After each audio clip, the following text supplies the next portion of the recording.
اعوذ باللہ من الشیطان الرجیم الحمد للہ رب العالمین والصلاة والسلام علی اشرف المرسلین سیدنا و نبینا محمد وعلی آلہ واصحابہ وازواجہ وذریاتہ واہل بیتہ اجمعین ومن تبعہ بإحسان الی یوم الدین اللہم اجعلنا منہم یا ارحم الراحمین آمین یا رب العالمین۔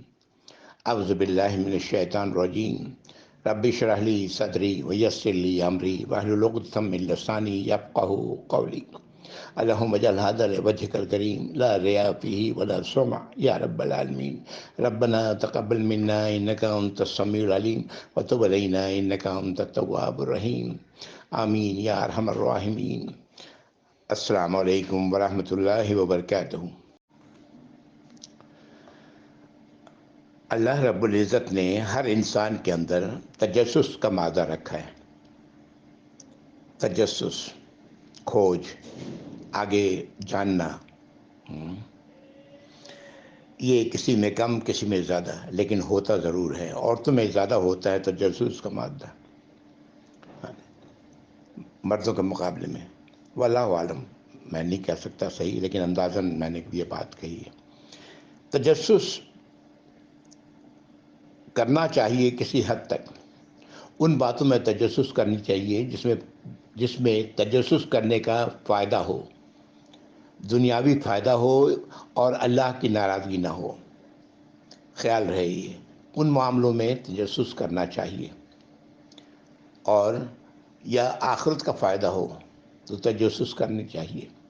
لیکن اگر یہ نہیں ہے تو پھر یہ تجسس سے اللہ رب العزت نے ہمیں قرآن میں منع فرمایا ہے۔ ایمان والوں کو کہا ہے کہ یا ایھا الذین آمنوا اجتنبوا کثیرا من الظن ان بعض الظن اثم۔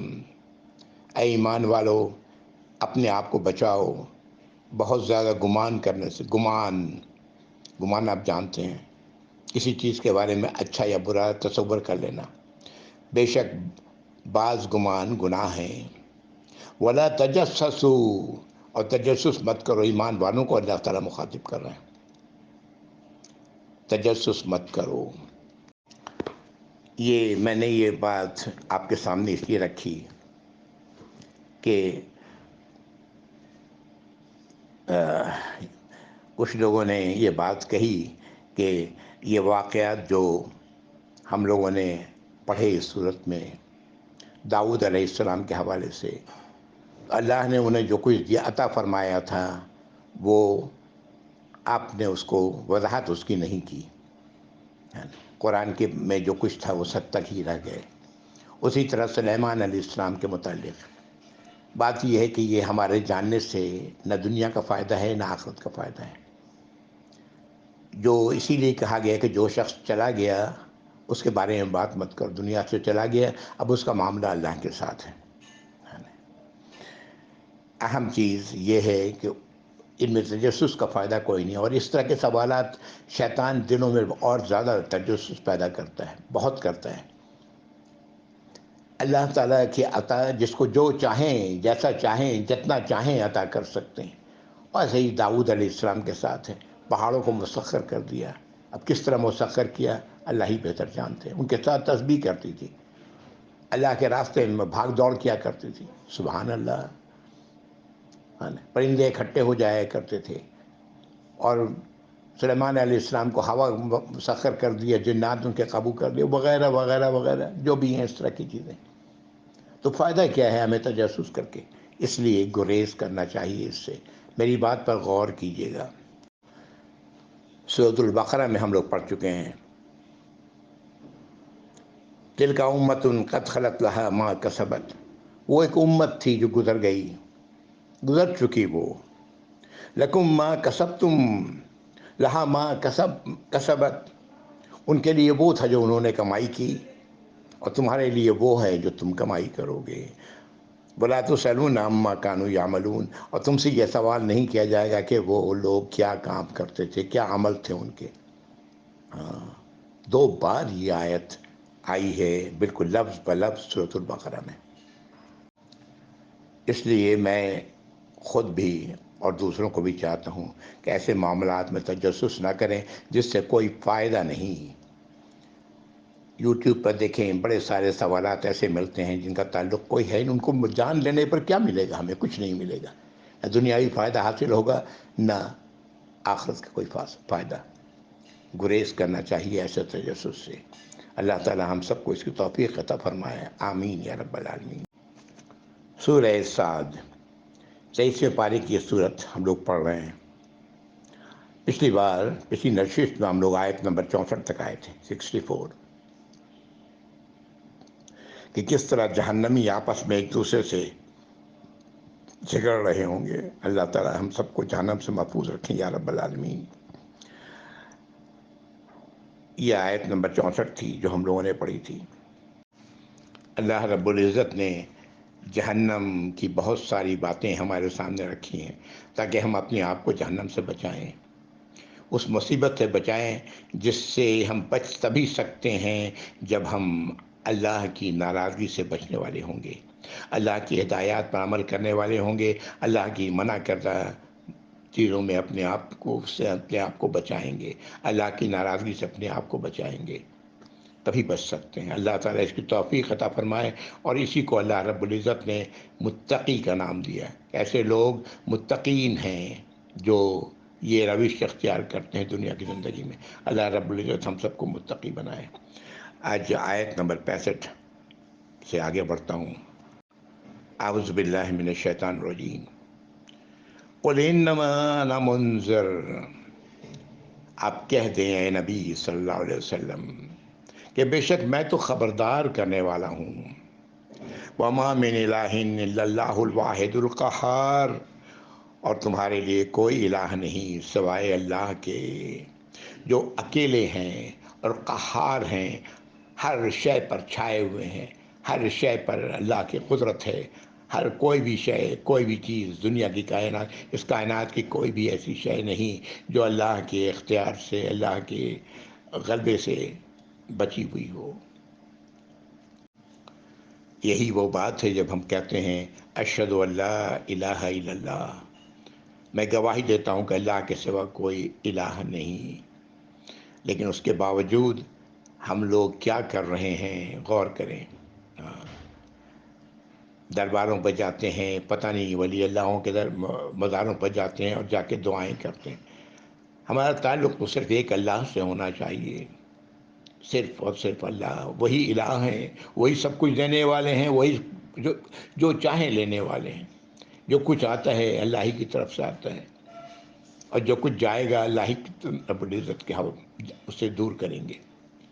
آج بہت سارے واقعات ہم دیکھتے ہیں فلسطین کے حوالے سے، بڑی ساری چیزیں بار بار آ رہی ہیں یوٹیوب پہ۔ بات یہ ہے کہ یہ جو کچھ ہوا وہاں پر اللہ کے اذن کے بغیر ہوا؟ اگر ہم ایمان رکھتے ہیں تو ہمارا جواب ہرگز نہیں میں نہیں ہو سکتا۔ اللہ کے اذن کے بغیر کچھ ہو ہی نہیں سکتا اس کائنات میں۔ کیا وجہ تھی ایسا ہونے کی؟ ہمارے اپنے اعمال ہیں۔ آج جو مسلمانوں کی حالت ہے پوری دنیا میں، وہ بتانے کی ضرورت نہیں ہے۔ اس طرح سے ہم منافقت میں پھنسے ہوئے ہیں۔ اللہ تعالی ہمیں معاف فرمائے یا رب العالمین، ہمیں ہدایت دیں، ہمیں منافقت کے اس گند سے ہم لوگوں کو نکالیں یا رب العالمین۔ منہ سے تو اللہ اللہ کرتے ہیں اور اللہ کی نافرمانیاں کھلے دل سے کر رہے ہوتے ہیں، پلٹ کے توبہ بھی نہیں کرتے۔ ابھی ایک ویڈیو دیکھی جس میں انڈیا اور پاکستان کا ایک گاؤں کا نقشہ تھا کہ کس طرح بیریئر لگا ہوا ہے، آدھا گاؤں پاکستان میں ہے، آدھا ہندوستان میں ہے، اور نیچے تحریر تھی کہ اس طرف تو لوگ حاجی ہیں، حافظ ہیں، قرآن کے پڑھنے والے ہیں، اللہ کو کا نام لینے والے ہیں، تو یہاں یہ مہنگائی ہے، قیمتیں دی ہوئی تھیں چیزوں کی۔ ہاں، اور دوسری طرف ہندو ہیں، وہ ہیں، اور اس طرف ان چیزوں کی قیمتوں میں آسمان زمین کا فرق، وہاں بہت سستی مل رہی ہے۔ ایسا کیوں ہے؟ ایسا اس لیے ہے کہ ہم لوگ اللہ کا نام تو لیتے ہیں، اللہ کو کسی حد تک جانتے بھی ہیں، اس کے باوجود اللہ کی نافرمانی کرتے ہیں۔ ان کے ہاں یہ اس لیے ہے کہ وہ ان کے قوانین اللہ کی فرمانبرداری والے ہیں، لیکن وہ اللہ کو نہیں جانتے، اللہ کا نام نہیں لیتے۔ اہم چیز اللہ کی اطاعت و فرما برداری ہے۔ کاش کہ ہمیں یہ بات سمجھ میں آئے ہم مسلمانوں کو، اور ہم اپنی راہ کو، اپنے راستے کو درست کریں، سب کچھ درست ہو جائے گا ہمارے درست ہونے سے انشاءاللہ۔ آیت نمبر 66، رب السماوات والارض، کون ہے یہ اللہ؟ رب ہیں پورے آسمانوں کے اور زمین کے، وما بینہما، جو کچھ ان کے درمیان ہے، اور وہ اللہ العزیز الغفار، مکمل اقتدار رکھتے ہیں، ہر شے پر غالب ہیں، اور بہت زیادہ معاف فرمانے والے ہیں، مغفرت فرمانے والے ہیں۔ یہ بار بار یہ ٹکڑا اس طرح کا آتا ہے، وہ اس لیے آتا ہے کہ اللہ تعالیٰ توجہ دلاتے ہیں کہ توبہ کر لو، اپنے آپ کو درست کر لو، میں تمہاری تمام خطاؤں کو معاف کر دوں گا۔ اور اللہ تعالیٰ معاف کرتے ہیں تمام خطاؤں کو ایسے لوگوں کی جو اللہ کی طرف رخ کرتے ہیں، سچے دل سے توبہ کرتے ہیں، اور اپنے آپ کی اصلاح کرتے ہیں، آئندہ نہ کرنے کا عہد رکھتے ہیں۔ اللہ تعالیٰ العزیز ہیں، الغفار ہیں۔ قل هو نبأ عظیم، آپ کہہ دیں کہ یہ بہت بڑی خبر ہے، اس سے بڑی خبر، اس سے بڑی خبر اور کیا ہو سکتی ہے؟ انتم عنہ معرضون، لیکن اے انسانوں تم اس سے اعراض برتتے ہو۔ میں تو انسانوں کو تو بہت دور کی بات ہے، میں اپنے مسلمان بھائیوں سے کہتا ہوں کہ تم اس سے بے پرواہی برتتے ہو، اللہ کی مغفرت نہیں چاہتے، اللہ کے غضب کو آواز دیتے ہو، تو کیا ہوگا تمہارے ساتھ؟ وہی ہوگا جو ہو رہا ہے۔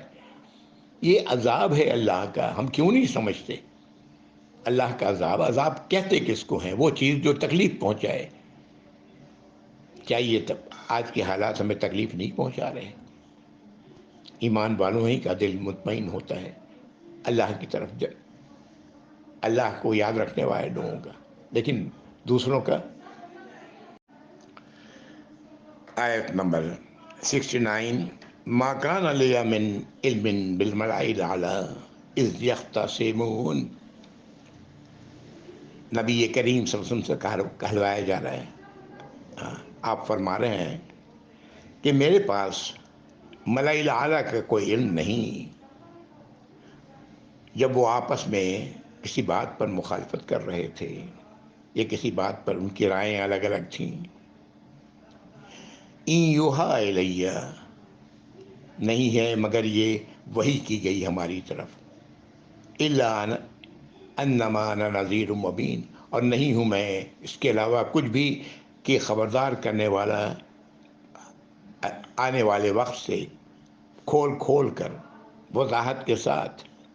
یہ آیت نمبر 70 ہے۔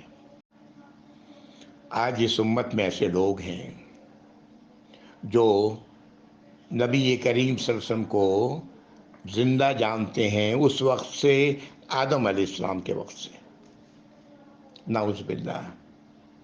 اللہ تعالیٰ نے قرآن میں بہت جگہوں پر اس چیز کی طرف نشاندہی کرائی ہے۔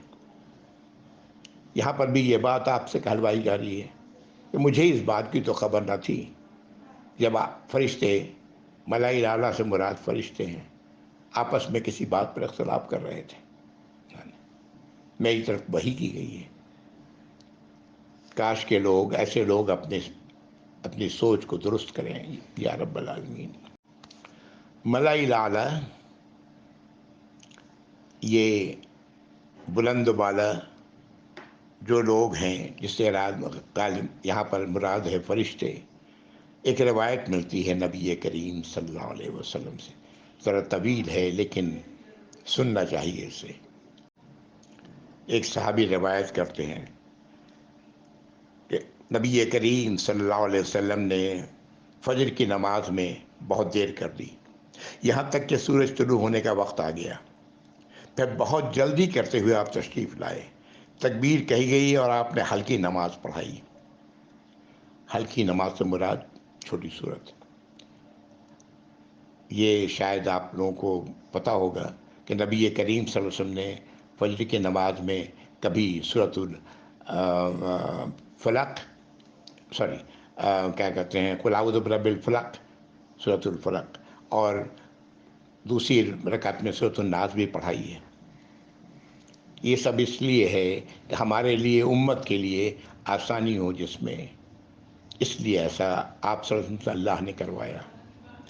بہرحال آگے اس حدیث کے کہ اس کے بعد نماز کے بعد آپ نے فرمایا کہ تھوڑی دیر رکے رہو، پھر ہماری طرف متوجہ ہو کر فرمایا رات میں نماز ادا کر رہا تھا، مجھے اونگ آنے لگی، میں نے دیکھا کہ گویا اپنے رب کے پاس ہوں، میں نے اپنے پروردگار کو بہترین عمدہ صورت میں دیکھا۔ مجھ سے باری تعالیٰ نے دریافت فرمایا جانتے ہو کہ عالم بالا کے فرشتے اس وقت کس امر میں گفتگو اور سوال اور جواب کر رہے ہیں؟ میں نے عرض کیا میرے رب مجھے کیا خبر۔ 3 مرتبہ یہ سوال کیا گیا اور تینوں بار انہوں نے یہی جواب دیا۔ آخری بار میرے دونوں مونڈھوں کے درمیان اللہ عز و جل نے ہاتھ رکھا، یہاں تک کہ انگلیوں کی ٹھنڈک مجھے میرے سینے میں محسوس ہوئی، مجھ پر ہر ایک چیز روشن ہو گئی۔ پھر مجھ سے فرمایا اب بتاؤ ملائل اعلیٰ میں کیا بات چیت ہو رہی ہے؟ میں نے کہا گناہوں کے کفارے کی۔ پھر فرمایا پھر کیا اب تم بتاؤ گے کفارے کیا ہیں؟ یہ نبی کریم صلی اللہ علیہ وسلم نے فرمایا کہ مجھ سے پوچھا گیا، اللہ نے سوال کیا۔ میں نے کہا نماز باجماعت کے لیے قدم اٹھا کر جانا، نمازوں کے بعد مسجدوں میں بیٹھے رہنا اور دل نہ چاہنے پر بھی کامل وضو کرنا، یا اللہ کے نبی صلی اللہ علیہ وسلم نے جواب دیا یہ کفارہ ہے گناہوں کا۔ پھر مجھ سے میرے اللہ نے پوچھا ہے درجے کیا ہیں؟ میں نے کہا کھانا کھلانا، نرمی کلام اختیار کرنا یعنی نرم کلام سے لوگوں کو مخاطب کرنا، راتوں کو جب لوگ سو رہے ہوں تو نماز پڑھنا۔ اب مجھ سے میرے رب نے سوال فرمایا کہ مانگے کیا آپ مانگتے ہیں؟ میں نے کہا میں نیکیوں کا کرنا، برائیوں کو چھوڑنا، مسکینوں سے محبت رکھنا اور آپ کی بخشش اور آپ کی رحمت، اور جب ارادہ ہو آپ کا کسی قوم کے ساتھ فتنے کا تو اس فتنے میں مبتلا ہونے سے پہلے کی موت، اور آپ کی محبت اور ان سے محبت جن سے آپ محبت کرتے ہیں، ان کاموں کی چاہت جو آپ کی محبت کے قریب کرنے والی ہو، آپ سے مانگتا ہوں۔ اس کے بعد آپ صلی اللہ علیہ وسلم نے فرمایا یہ سراسر حق ہے، یہ کس مراد قرآن ہے، اسے پڑھو پڑھاؤ سیکھو سکھاؤ۔ یہ ایک لمبی روایت تھی لیکن میں نے سنا کہ آپ کی چاہت کیا تھی اور ہماری چاہت کیا ہے۔ اپنی چاہت کو ہم لوگ درست کریں، وہی چاہت اپنے اندر پیدا کریں جو اللہ کے نبی صلی اللہ علیہ وسلم کی چاہت تھی، جو اللہ سے انہوں نے مانگا سوال کیا۔ اللہ تعالی ہمیں اس کی توفیق عطا فرمائے، آمین یا رب العالمین۔ آگے آیت نمبر 71 سے لے کر کے 85 تک ایک بار پھر قرآن میں اور قرآن ترتیب میں آخری بار آدم علیہ السلام کی تخلیق اور ابلیس کا سجدہ نہ کرنا اس کا ذکر ہے۔ یہ ہم لوگ قرآن میں پیچھے 7 بار پڑھ چکے ہیں یہ واقعہ۔ میں ان مقامات کو دہراتا ہوں۔ سورۃ البقرہ میں ہم لوگوں نے پڑھا آیت نمبر 30 سے 39، سورۃ الاعراف 11 سے 25 دوسری بار آیا، سورۃ الحجر میں 26 سے 43 تیسری بار، سورۃ الاسراء بنی اسرائیل 61 سے 61 سے 65، سورۃ الکہف میں 1 آیت، سورۃ النساء میں 7 آیات، اور یہاں اس مقام پر یہ آیات آ رہی ہیں سورہ صاد میں آیت 71 to 85۔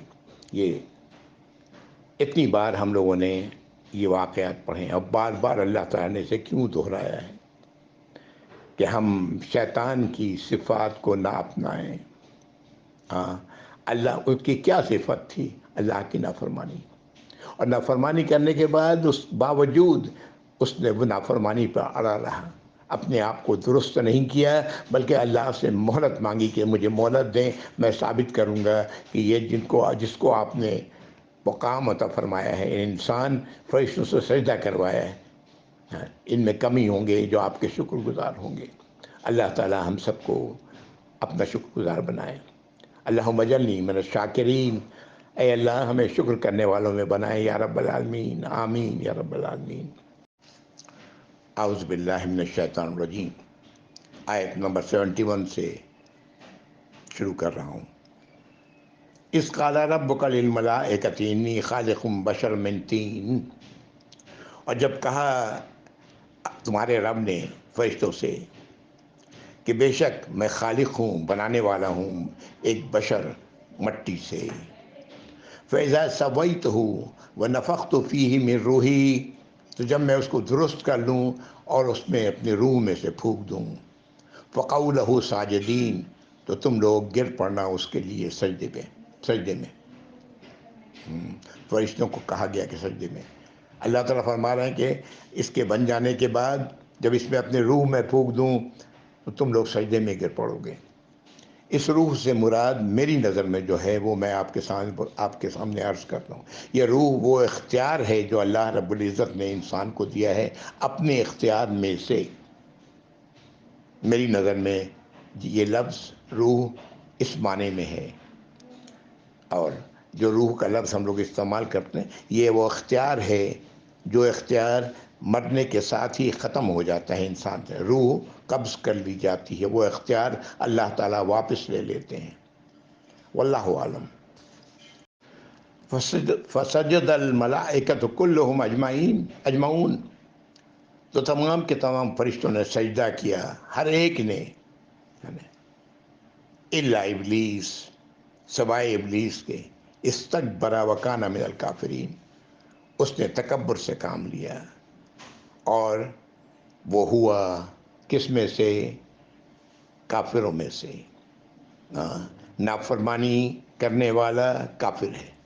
اللہ تعالیٰ فرما رہے ہیں وہ کافروں میں سے ہو گیا، یا وہ کافروں میں سے تھا، اللہ کی نافرمانی کرنے والوں میں سے تھا. اللہ کو تو پتہ تھا کہ یہ نافرمانی کرے گا، اللہ کے علم قدیم ہے. ہر وہ شخص جو اللہ کی نافرمانی کر رہا ہے اور اپنے آپ کو درست کرنے کے بجائے، اللہ سے توبہ کرنے کے بجائے وہ اس پر اڑا ہوا ہے، وہ کیا ہے؟ شیطان کی روش پر چل رہا ہے، اور وہ اللہ کی نظر میں مسلمان نہیں، کافر ہے.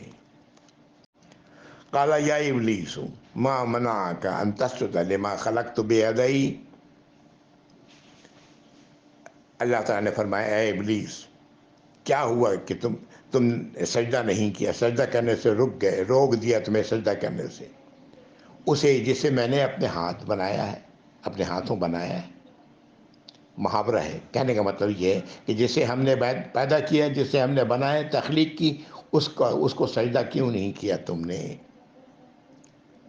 کیا تم نے تکبر کیا؟ استکبرت ام کنت من العالین، کیا تم نے تکبر کیا، اپنے آپ کو بڑی شے سمجھی، یا تم بڑی شے والوں میں سے ہو؟ بڑی شے تو اللہ ہے، حکم تو اللہ کا چلے گا، ہے نا. یہ سوال کیا گیا ابلیس سے. ابلیس جواب دیتا ہے قال انا خیر منہ، ابلیس کہتا ہے میں اس سے بہتر ہوں. خلقتنی من نار، آپ نے مجھے آگ سے بنایا ہے. وہ خلقتہ من طین، اور آپ نے اسے مٹی سے بنایا ہے. آگ زیادہ قوت رکھتی ہے، طاقت رکھتی ہے، بہتر ہے مٹی کے مقابلے میں. یہ شیطان کا جواب تھا. قال فاخرج منها فإنك رجیم. اللہ رب العزت فرمایا نکل جاؤ یہاں سے، اور تم دھتکارے ہوئے ہو، تم مردود ہو.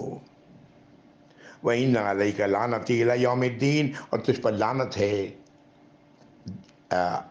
اس دن تک کے لیے جب حساب کتاب ہوگا. آخرت کے دن تک کے لیے تم پر لعنت ہے، اللہ کی رحمت ہے، تم محروم رہو گے. قال ربی فانظرنی الی یوم یبعثون. اب ابلیس کہتا ہے اے میرے رب مجھے مہلت دیں اس دن تک کے لیے جب لوگوں کو دوبارہ اٹھائیں گے آپ، یعنی مجھے چھوڑ دیں، مجھے موقع دیں قیامت تک کے لیے. قال فإنک من المنظرین، اللہ تعالیٰ نے فرمایا کہ تمہیں وقت مہلت دیے جانے والوں میں ہو تم. تمہیں مہلت دی گئی الی یوم الوقت المعلوم، ایک ایسے وقت تک کے لیے جس کا وقت معلوم ہے، وہ اشارہ ہے آخرت کا۔ قال فبعزتک لأغوینہم اجمعین، اب دیکھیں کس ڈٹائی سے کہتا ہے وہ کہ آپ کی عزت کی قسم، آپ کے اقتدار کی قسم، ان سب کو میں گمراہ کروں گا، ان سب کو میں بہکاؤں گا، الا عبادک منہم المخلصین، سوائے ان کے جو تیرے برگزیدہ بندے ہوں گے، جو تیرے شکر کرنے والے بندے ہوں گے، انہیں نہیں کر سکوں گا۔ ہاں، قال فاخرج قال فالحق والحق اقول، اللہ تعالیٰ فرماتے ہیں یہ سچائی ہے اور میں سچی بات ہی کرنے والا ہوں۔ لَأَمْلَأَنَّ جَهَنَّمَ مِنْكَ وَمِمَّنْ تَبِعَكَ مِنْهُمْ أَجْمَعِينَ، میں لازماً بھر دوں گا جہنم کو تم سے اور ان تمام لوگوں سے، ان میں سے اور تم میں سے جو تمہاری پیروی کریں گے، سب کے سب کو جہنم میں بھر دوں گا۔ یہ آیت نمبر 85 ہے۔ یہ ہے جو انجام ہونے والا ہے ان کا جو اللہ کے نافرمان ہے۔ میں دعا کرتا ہوں کہ یا اللہ ہم مسلمانوں کو ان باتوں کی سمجھ عطا فرمائے۔ ہمیں تو قرآن کو پڑھنے سے، عام آدمی کے پڑھنے سے روک دیا گیا کہ نہیں، عام آدمی سمجھ نہیں سکتا، یہ صرف انہی لوگوں کا ان کی اجارہ داری رہے، اور اس طرح ہمیں اللہ کی کتاب سے محروم رکھا گیا۔ قرآنی الفاظ میں، عربی کے الفاظ میں کچھ بھی نہیں سوائے اس کے کہ شاید ہر حرف کے بدلے میں نیکی مل جائے، وہ بھی اسے ہی ملے گی جو نیکی ڈیزرو کرے گا، ہے نا۔ مشرکوں کو یہ نیکی نہیں ملے گی۔ ہاں، اصل تو قرآن کے معنی اور مفہوم میں ہے۔ اللہ تعالیٰ قرآن کے بارے میں فرماتے ہیں ہم نے اسی لیے نازل کیا ہے کہ تاکہ لوگ تدبر کریں، غور کریں۔ تدبر کرنے کے لیے معنی اور مفہوم کا جاننا ضروری ہے، لیکن کہاں آج بھی۔ ابھی میں کچھ دنوں پہلے ایک ویڈیو میری نظر سے گزری، ایک بہت بڑے عالم گزرے ہیں، میں نام نہیں لوں گا۔ ہاں، وہ بتا رہے ہیں کہ 41 بار سورۃ الحجرات کو پڑھنے کے لیے۔ سورۃ الحجرات تو پوری کی پوری ہدایت ہے، اور پڑھنے والا 41 بار گنتی کر کے پڑھ رہا ہے، کیا پڑھ رہا ہے وہ نہیں جانتا۔ اصل چیز تو قرآن کو سمجھنا ہے۔ اللہ تعالی ہمیں اس کی توفیق عطا فرمائے۔ سیاستدانوں نے ہم لوگوں کو علم سے بے بہرا رکھا اس لیے کہ تاکہ وہ ووٹ لے سکیں، ہاں، تاکہ انہیں ووٹ ملتا رہے اور وہ سیاست میں اپنی دکان چمکاتے رہیں۔ واللہ عالم، دوسری طرف ایسا لگتا ہے کہ دیندار طبقے نے ہمیں دین سے دور رکھا تاکہ وہ ان کی دکانیں چلتی رہیں، جو آج بے شمار ہیں۔ واللہ عالم، سوچ ہے میری، غلط بھی ہو سکتی ہے، اور اللہ بہتر جانتے ہیں۔ اللہ تعالیٰ صحیح سوچ عطا فرمائے، آمین یا رب العالمین۔ آدم اور ابلیس کا یہ واقعہ مکمل ہوتا ہے، اور کئی اس میں اشکال ہیں جو پیدا ہوتے ہیں۔ میری ایک کتاب ہے جو میں نے لکھی ہے، آدم اور شیطان، اور وہ میری اپنی رائے ہے، میری اپنا خیال ہے، میرا اپنا خیال ہے۔ اگر موقع ہو تو اس کتاب کو نکال کے دیکھیں، چھوٹی سی کتاب ہے، غالباً 130-135 صفحات کی کتاب ہے۔ بہرکیف اس کتاب میں نے تمام قرآنی آیات کو اکٹھا کیا ہے اور پھر اپنے طور پر وضاحت کرنے کی کوشش کی ہے۔ اللہ کرے وہ درست ہو، اللہ تعالیٰ قبول فرمائے، جو اگر غلط ہے تو اللہ تعالیٰ اصلاح کی توفیق عطا فرمائے۔ اس سورت کی آخری 3 آیات، اعوذ باللہ من الشیطان الرجیم، قل ما اسألکم علیہ من اجر، آپ فرما دیں کہ میں تم لوگوں سے کوئی اجر نہیں مانگتا، مزدوری نہیں مانگتا، کوئی مال نہیں مانگتا، کار نہیں مانگتا، دولت نہیں مانگتا۔ وما انا من المتکلفین، اور نہ ہی میں تکلف کرنے والوں میں سے ہوں. میں یہ بات تکلفاً نہیں کہہ رہا ہوں. تکلف اچھی چیز نہیں ہے، اس سے اندازہ کیا جا سکتا ہے. تکلف کیا ہوتا ہے؟ کھانے کی خواہش ہے، کھانا لا کے رکھا گیا، اے بھائی آپ نے تو بڑا تکلف کیا ہے، میں تو کھا کے آیا ہوں، اس طرح کی باتیں کرنا یہ تکلف ہے نا، اسی کو ہم لوگ تکلف کہتے ہیں. تو اللہ تعالیٰ فرما رہے ہیں کہ آپ کہہ دیجئے کہ میں تکلف کرنے والوں میں سے نہیں ہوں. یہ بات میں جو کہہ رہا ہوں میں تکلفاً نہیں کہہ رہا ہوں. ان ہوا الا ذکر للعالمین، نہیں ہے یہ قرآن مگر نصیحت تمام جہان والوں کے لیے، تمام انسانوں کے لیے. وَلَتَعْلَمُنَّ نَبَأَهُ بَعْدَ حِينٍ، اس کی خبروں کے بارے میں تم لوگ جان لو گے کچھ بعد. تمہیں خود پتہ لگ جائے گا، جب موت کا وقت آئے گا سب کچھ معلوم ہو جائے گا، ساری حقیقت کھل جائے گی اس وقت. وہ تمام باتیں جو اللہ رب العزت نے قرآن میں نازل فرمائی ہیں کہ آگے کیا ہونا ہے سب معلوم ہو جائے گا. اور یہاں یہ صورت مکمل ہوتی ہے آیت نمبر 88 پر. اللہ تعالیٰ اس سے قبل ہمیں جان لینے کی توفیق عطا فرمائے، اللہ کے کلام کو سمجھنے کی، اس پر عمل کرنے کی توفیق عطا فرمائے، اللہ کی ناراضگی سے اپنے آپ کو بچانے والا بنائے یا رب العالمین. اللہ کی ہدایات پر عمل کرنے والا بنائے، اپنی غلطیوں پر اللہ سے توبہ کرنے والا بنائے. غلطیاں ہوں گی، ہم انسان ہم سب خطا کار ہیں. کل بنو آدم خطاؤن، تمام کے تمام انسان خطا کرنے والے ہیں. اللہ تعالیٰ ہمیں ان خطاؤں پر اللہ سے توبہ کی توفیق عطا فرمائے. آمین یا رب العالمین. وآخر دعوانا الحمدللہ رب العالمین، وصلی اللہ علی محمد وعلی آلہ واصحابہ وازواجہ وذریاتہ واہل بیتہ اجمعین ومن تبعہم بإحسان الی یوم الدین. اللہم اجعلنا منہم یا رب العالمین. آمین یا رب. والسلام علیکم ورحمۃ اللہ وبرکاتہ.